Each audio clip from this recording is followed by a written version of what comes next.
Well, we have some WHA news for you this week, and this first story is out of the Miami News, and it's quite interesting, where all the talk about the Miami Screaming Beagles, or whatever the hell, the Angry Birds, I guess you could call them, the Miami Angry Birds. Yeah, Angry Birds, that might catch on. Well, they have been talking about how it's going to be great having Bernie Parent and Derek Sanderson, who haven't signed anything at this point in time, playing in Miami next year. It's big league hockey. Here's a more sober look at the prospects of the World Hockey Association Miami team. Now, here's some quotes that start off the article. And these are quotes from the owner of the team, Herb Martin, who said, quote, "Without question, we'll be on a parity with the NHL within 3 years, and it could happen sooner." Martin said, "In one form or another, we've already had 6,000 applications for season tickets." And in a separate quote, Martin said, "We have already sold 3,500 season tickets." And final quote from Herb Martin, "We think that by our second season, if you don't have a season ticket, you won't be able to see a hockey game in Miami."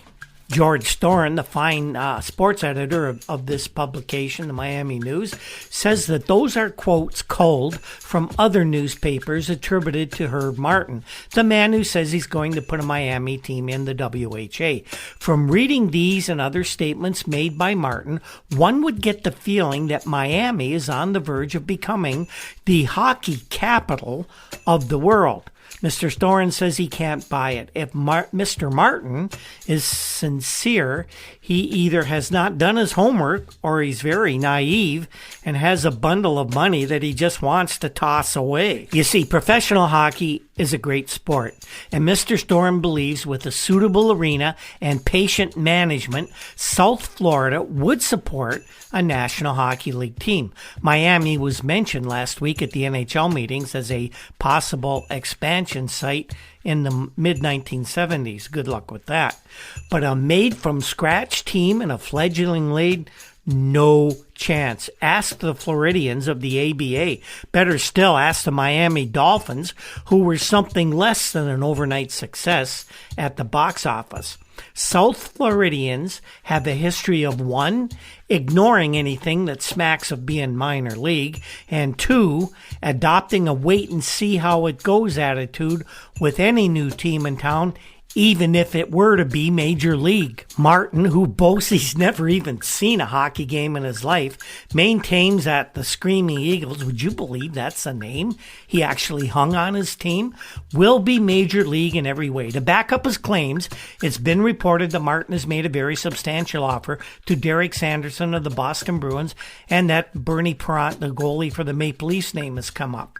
Now, Mr. Storn has no reason to believe or doubt that such offers have been made to Sanderson and maybe even other NHL frontliners. However, it's a long way between making substantial offers, having it accepted, and finally putting up the cash to close the deal. And it's going to take a whopper of a cashier's check to put Derek Sanderson in whatever the Miami uniform looks like. Bob Wolff, the lawyer who represents the Boston All-Star, isn't about to let his client give up the security of the Bruins without making Herb Martin pay extremely heavily.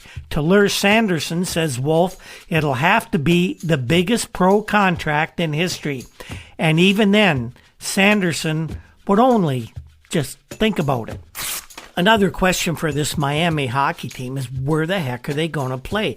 I put out a few weeks ago a nice picture of Herb Martin and one of his associates standing in front of a building that looked a little bit like the early days of construction. Well, not actually the mid to later days of construction of the Forum in Los Angeles. Really nice picture.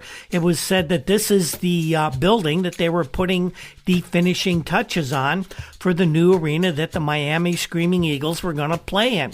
Now, Mr. Storen reports that according to Frank Dolson of the Philadelphia Inquirer, Bob Wolff, Sanderson's lawyer, drove out a few weeks ago to Martin's Executive Square, which is under construction in the city, and the lawyer apparently told Frank Dolson, good columnist by the way, that if that's it, I'm impressed, staring through his windshield at an L-shaped building somewhere off in the distance. That was apparently it, according to this story. But Mr. Storen wonders if Wolff found his way down the dirt road that leads to the construction site and took a close look at what's behind the glass enclosed walls that you see from the highway. Well, he did this last week, and he saw a building that is way far from complete. He said he was impressed with the building's possibilities as a site for offices, but as an arena, got a long way to go. Like it needs 2 other sides, a roof, a hockey rink, and seats for the 15,000 people Martin predicts will turn out for the home games this October. Now, Storn says, I don't claim to be an expert, but when I picture a building under construction, I see it with 4 sides going up simultaneously, or at least the foundations of 4 sides. If the enthusiastic but possibly naive Herb Martin intends the Screaming Eagles to play in the backyard of his office building next fall is field hockey, then he's got a chance to make it. But ice hockey, not a chance in the fall of 1972 for that to happen.